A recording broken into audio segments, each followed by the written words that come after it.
Hai, Assalamualaikum warahmatullahi wabarakatuh. Untuk video kali ni saya nak tunjukkan macam mana kita nak tambah kad kita dekat OpenAI. Okey, mula-mula kita login OpenAI. Lepas tu kita pilih projek yang ada, boleh klik je dekat belah kiri, nanti dia akan senaraikan projek lah.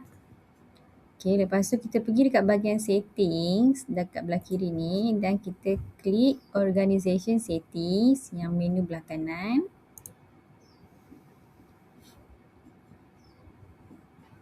Lepas kita klik organization setting tu, dia akan keluar macam ni dan kita pilih dekat, kita klik dekat billing, menu kiri ni ada billing, klik dekat billing. Okay, lepas tu kita klik add to credit balance lah ataupun add card, payment method. Kalau macam saya add to credit balance sebab saya nak tambah lah, okay.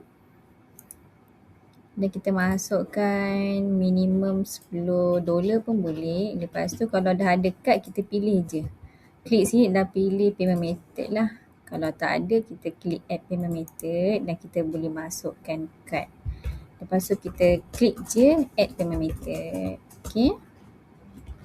Bila dah selesai dia akan automatic akan tambah kredit tu dekat sini lah. Okay. Itu saja. Terima kasih.